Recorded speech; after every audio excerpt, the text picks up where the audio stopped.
Alors, Montpérou est un village qui fait des appellations d'origine depuis 1955, d'abord reconnu en VDQS, et ensuite,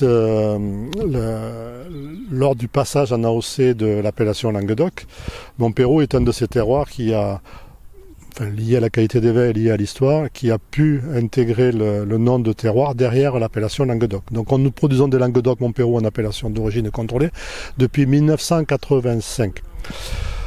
Les vignerons de Montpérou ont très tôt après cette date-là, c'est-à-dire dès le début des années 90, ont imaginé qu'ils pourraient travailler pour faire reconnaître aussi Montpérou en appellation d'origine contrôlée spécifique, en appellation village, en appellation communale, pour prendre les termes de l'INAO.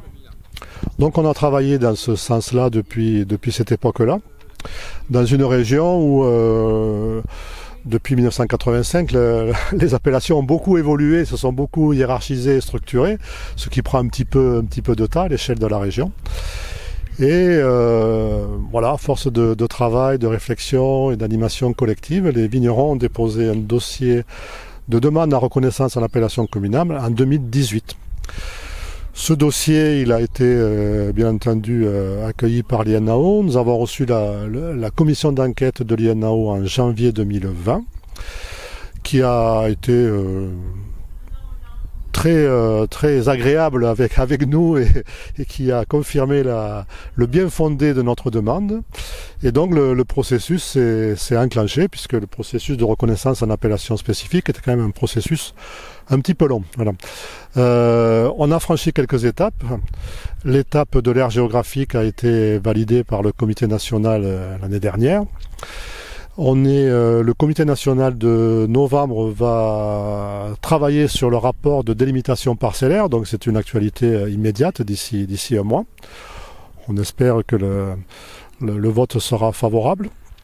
Et donc à l'issue de cette étape-là, de l'étape nécessaire d'enquête d'utilité publique, des délais administratifs habituels, le comité national de l'INAO de juin, du moins on l'espère, devrait se prononcer sur la reconnaissance globale, donc l'ensemble des points de notre aire géographique, délimitation parcellaire et cahier des charges, et on espère ça pour le comité national de juin 2025.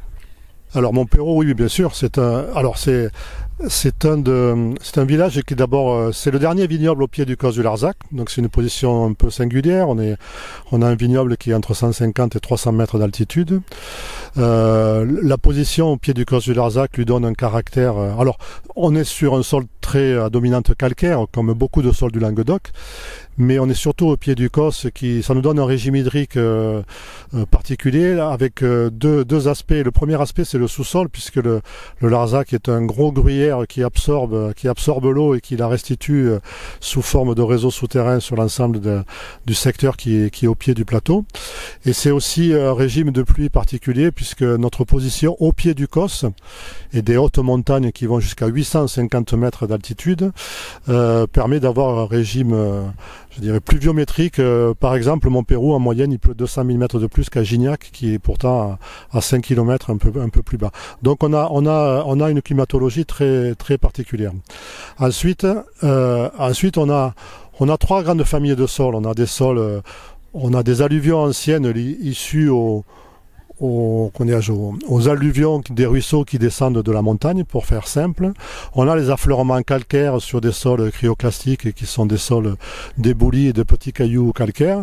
Et puis on a quelques sols de marne, notamment en pied de pente, qui font partie intégrante de Montpérou et qui dès lors qu'ils sont bien drainés, c'est-à-dire avec des positions hautes dans le paysage ou des pentes, font partie intégrante de notre sol.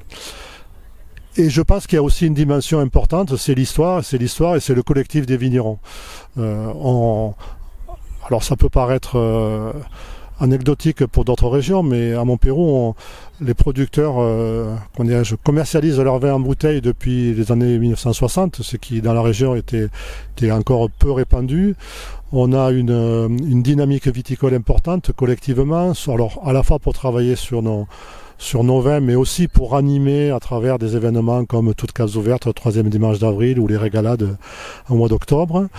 Et ensuite, on est globalement sur une appellation où tout se vend en conditionné. La moitié aujourd'hui se vend plutôt à l'exportation. C'est inégal suivant les producteurs, mais globalement on a une présence dans le monde qui est assez importante, bien que nous soyons quand même une appellation de petite taille, puisque c'est environ 700 hectares. Alors vous avez raison de le rappeler, pour l'appellation communale on ne retient que les nos rouges, même si nos producteurs peuvent être amenés à faire d'autres produits, hein, mais sur l'appellation ce ne sont que du rouge. Alors on a 4 cépages principaux au sens administratif sur l'appellation, qui sont la Syrah, le Grenache, le Carignan et le Mourvèdre. Les 3 premiers sont quand même globalement les plus implantés. Et puis on a aussi une part de Cinsault qui est un cépage accessoire. Pour le futur, on a prévu aussi de pouvoir recourir ponctuellement à la Counoise et au Morastel, notamment pour faire face aux évolutions climatiques. Voilà, ce sont 2 cépages qui nous intéressent en ce sens-là. Alors on est sur des rouges, je dirais, qui ont à la fois de la richesse, de la finesse et de la fraîcheur. La fraîcheur elle est liée à notre type de sol et à notre climat. On aime bien avoir l'élevage minimum, c'est 12 mois, mais beaucoup de producteurs aiment bien avoir des élevages bien plus longs, jusqu'à 36 mois, voire un peu plus chez certains.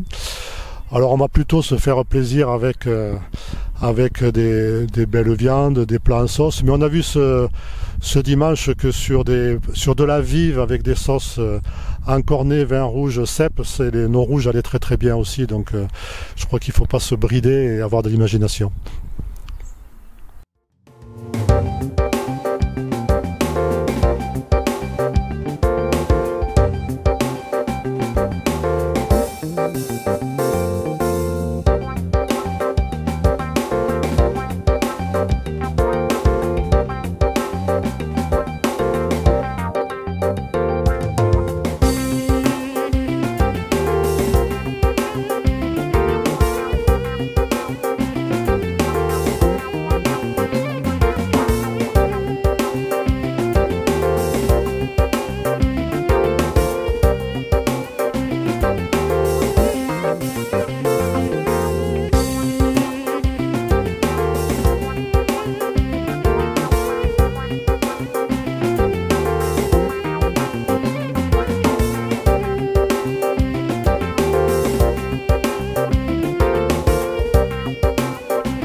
Déjà un accueil formidable dans ce vignoble du Languedoc et puis dans cette nouvelle appellation en devenir, Montpeyroux, une appellation aux lisières de la terrasse du Larzac avec beaucoup de caractère et énormément de fraîcheur et des vins qui sont absolument formidables. Oui, complètement. On a eu la chance de goûter des vins de vieux dinosaures qui sont présents sur l'appellation depuis une trentaine d'années. Mais mon coup de cœur est vraiment allé sur un premier millésime qui s'appelle d'ailleurs Ouverture de Bal d'un jeune vigneron, Julien Fabrega, du Mas Origine. Et on est sur une cuvée qui est gourmande, qui est sur la confiture de mûres, de framboises, de fraises, avec des tanins qui sont très très fins, énormément de gourmandise et de fraîcheur.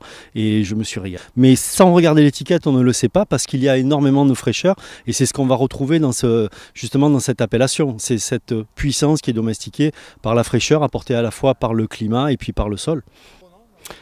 Ah ben justement, avec cette fraîcheur et cette gourmandise, moi c'est un vin que je mettrais volontiers sur un plat de la Réunion qu'on appelle le curry-crevette. Alors curry-crevette c'est quoi? Ben, ce sont des crevettes servies dans une sauce une sauce tomate assez épicée avec un petit peu de gingembre, donc l'accord avec la fraîcheur, la gourmandise, et le tout est servi sur du riz avec ce qu'on appelle les grains, donc des pois du Cap ou des haricots rouges qui vont avoir un côté un peu thym également qu'on va retrouver aussi dans le vin. Alors la première chose c'est des amis, la deuxième chose c'est un barbecue et le troisième c'est une magnifique côte de bœuf.